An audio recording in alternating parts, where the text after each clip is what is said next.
So our final company is a company called Pixelture. Justin Strong is the CEO and founder. I think they've got the shortest explanation that I've ever come up with. Basically, is it's wireless RGB.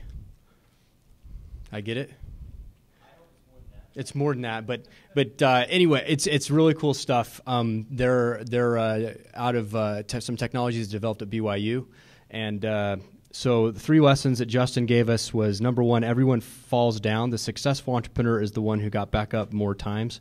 Number 2, Edison was right. Genius is more about tenacity and sweat than conventional inspiration. And number 3, love what you do, period. So Justin, come on up and tell us about Pixelture.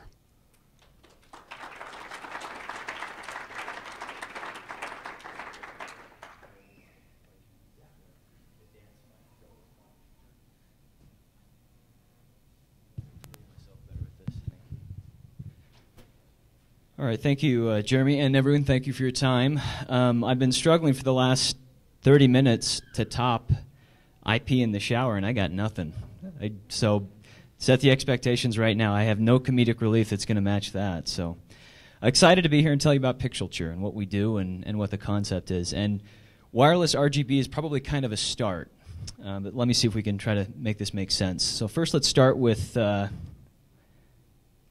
is tricky. Here we go. I'm going to start with a question that's not really fair, but I'm going to ask it anyway. Is bigger better? And to me, the most natural answer to that question is it depends. It depends on the context of the question. Am I talking about a piece of hardware like my cell phone? Well, in that case, bigger's probably not better.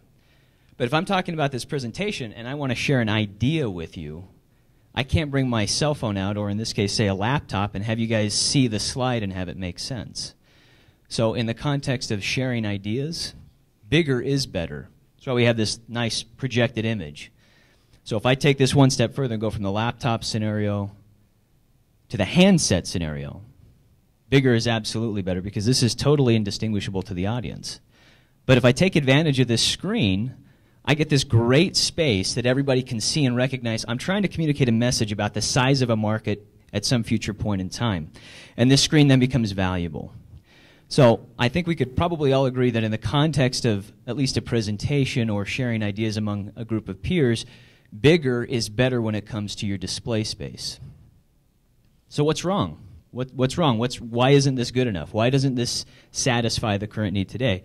And the answer is, as far as we're concerned, is there's a cable involved. When you have a cable involved, you institute a rigid one-to-one relationship between this display and the hardware that's driving that display. No one else in this room can effectively use this display.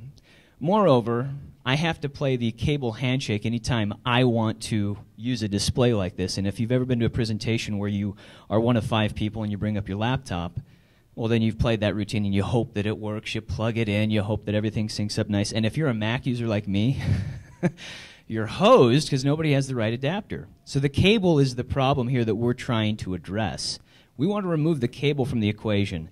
Once you do that, it changes how you use computers and handsets, how you use digital technology in the context of sharing ideas, and how you actually impart your ideas to others in a crowd. So what we do is we have a software solution that we call Wireless Pixels. All software solution. It comprises a client that exists on your laptop or your handset. Currently we have a production version on the laptop and a prototype on the handset.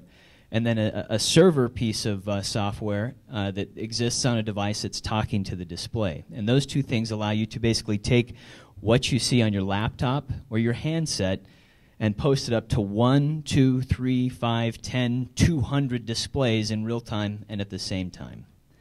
So using our technology, if everybody had it on their laptop in this room, and I think the next question I might get, and I'll try to anticipate it now, is will we have this for the iPad? Yes, it's on the roadmap. We do want to go in the route of the iPad. I've noticed a bunch of those in the room. But if you wanted to ask me a question and you wanted to show me a website or a spreadsheet that maybe, checking my math and showing I wasn't accurate, you could press a button with our technology and all of a sudden your content comes up here for everybody to see, provides context to your question, and it allows you to participate in the discussion. And in fact, this type of technology, the whole point is to move away from the pure lecture format associated with these large format displays and to turn things into a rich discussion that everybody can engage in. The principal technology works in 3 ways. On the laptop, this is going to be adapted for the handset. There's still some things we're trying to juggle there because of the nature of handsets, and do they support parallel programs at the same time, and how do they represent content on different applications at the same time. But on your laptop, this should make hopefully some sense. With our technology, here we've got a user's laptop, and he's got multiple displays that have been stacked up, multiple application windows that have been stacked up on top of each other. You can select one of those applications and provision it for sharing, and then it appears on the shared display as if it were the whole display, as if it were a whole desktop. Beyond that, they can actually define a specific region on their laptop to share with the group, and instead of just staring at the actual application window, now it looks at a certain given region of pixels on their laptop and re-represents those, expanding them to fit the new resolution. And the third option that most people are probably familiar with is the idea that you can just share your whole desktop. And there's a reason we did this. There's a reason we chose 3 of those scenarios, and part of it has to do with multi-display formats. Basically, when you get multiple displays in a room, imagine this room is papered with projectors. All the walls have projectors on them. If I want to start using 3 and 4 and 5 displays at the same time to share a rich idea, we have to have a way to grab those things, even though they're represented as stacked up applications on my laptop. We have to be able to grab those and then provision them to a separate display independently at the same time. So that's kind of why we chose to do the application window approach, and it also allows for certain privacy options. But the other issue is sometimes with a desktop, sometimes you just want to show your whole desktop. Sometimes you want to give a demonstration, and you want to show how to do some usage scenario case by case. And then in the case of regions, we just did it because we could.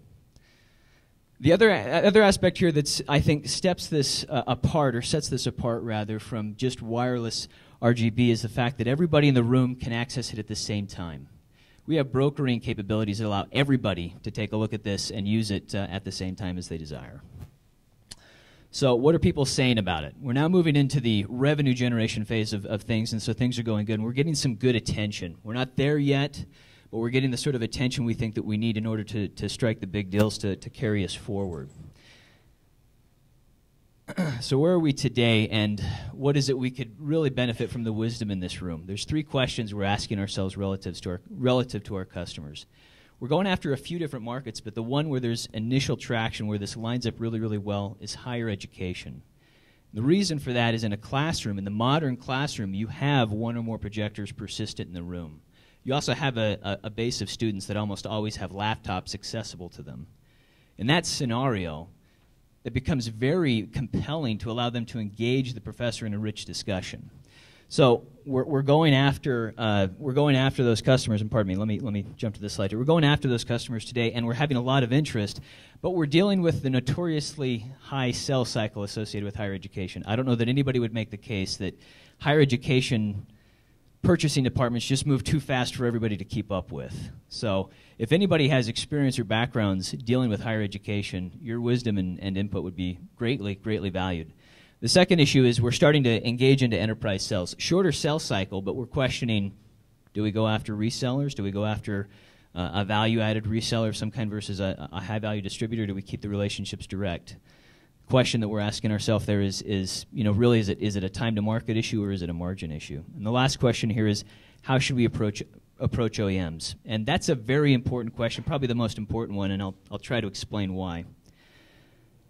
Today, this is a nice technology that makes using this common display very interesting. But if we had our druthers and we really hit the vision of the company, 5 or 10 years from now, you're going to come home from a hard day's work, you're going to get an email on your phone, and you're going to think, I don't want to crack open my laptop. So you press a button, and that email then appears on your display that you're already watching TV on.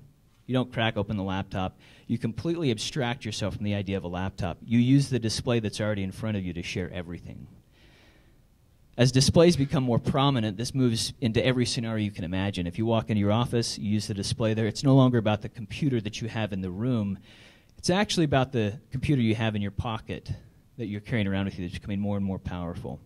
In order to make that vision have any reality, and I'm getting the signal here, in order to make that vision have any reality, we have to have a relationship with the people that make the displays, and that's a very large conversation to have for a very small company. So any ideas anybody has there would be appreciated. And with that, I think I'm out of time, so any questions?